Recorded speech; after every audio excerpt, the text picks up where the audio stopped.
Tiaro, pull up a chair. You know, there used to be a kind of quiet that meant something. Not awkward. Not empty. Just peaceful. Like sitting outside in the evening, hearing nothing but the wind in the trees and the screen door creak every now and then. Nobody rushing to fill the air with noise. No need to keep checking your phone. Just silence. And somehow, it said more than words ever could. Today, I want to take you back to moments like that. To the kind of silence that teaches you, comforts you, and stays with you. This is the power of silence, a lesson you won't forget. 1. The porch was our pause button. Growing up, the front porch was where time slowed down. After dinner, folks would just sit. No agenda. No distractions. Just rocking chairs, warm air, and maybe a neighbor walking by with a wave. The silence wasn't boring. It was beautiful. You could hear yourself think.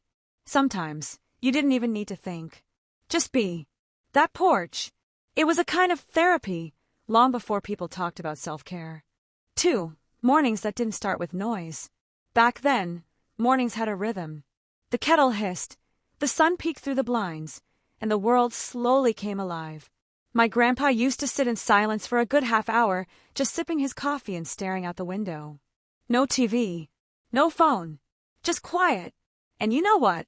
He always seemed centered, like that silence gave him strength for the day ahead. 3. The library was a sacred kind of quiet. If you ever walked into a small-town library in the 70s or 80s, you know the feeling. That soft hush, the smell of paper, and that click of the librarian's shoes on the floor.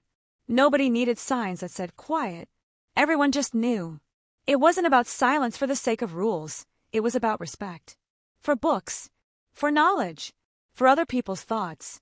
It taught us how to listen, not just to others, but to our own curiosity. 4. Walking without a destination or a soundtrack.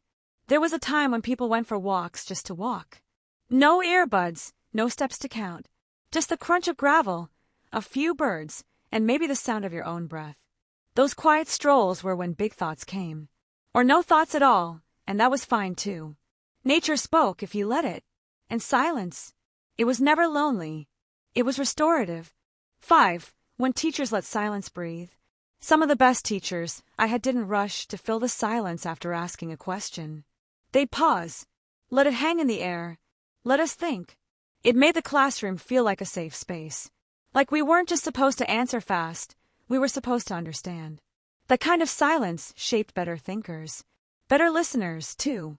6. Saying nothing. Was sometimes everything. I remember sitting with my mom on the edge of my bed after a really hard day.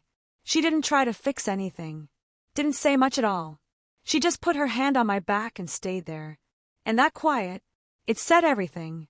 Sometimes, the loudest kind of love is the kind that doesn't speak. 7. Waiting rooms without distractions. Before phones glued us to tiny screens, we used to sit in waiting rooms and, well, wait. You'd watch the clock. Maybe flip through an old magazine. But mostly, you'd sit with your thoughts. It was boring, sure, but also kinda calming. You learned to be okay with stillness. To let time pass without needing to optimize it. 8. Silent prayers in sacred spaces. Even if you weren't religious, there's a kind of quiet in churches or temples that feels bigger than you. That moment when everyone closes their eyes and the whole room goes still. It's not just silence. It's presence. A reminder that sometimes the best way to connect, to yourself, to faith, to something higher, is to stop talking and just feel. 9. Cooling off before words got ugly. There's a kind of silence we don't talk about much, the kind that follows a fight. Doors don't slam. Voices don't shout. Just silence. And it's not always cold. Sometimes it's necessary. It gives emotions room to settle. My dad used to go out to the garage when he was upset. Just sat in his old truck in the dark. And when he came back and things were softer. 10. Goodbyes that didn't need words. Train stations. Bus stops. Driveways. Some of the hardest goodbyes I've seen were the quiet ones. No speeches. No last-minute advice. Just a hug. Maybe a tear. And then they'd walk away, and you'd feel it in your chest, that ache of parting. But in that silence, there was so much love, so much unspoken. Tiaro, a gentle goodbye. Silence isn't emptiness. It's full of things we don't always know how to say. memories, emotions, healing, love. And in a world that never stops buzzing, maybe we've forgotten just how powerful a little quiet can be. If this brought back memories, or made you pause, even for a moment, I'd love it if you'd give this video a like, share your thoughts in the comments, and subscribe for more stories like this. Until next time, take care. And don't be afraid of the quiet.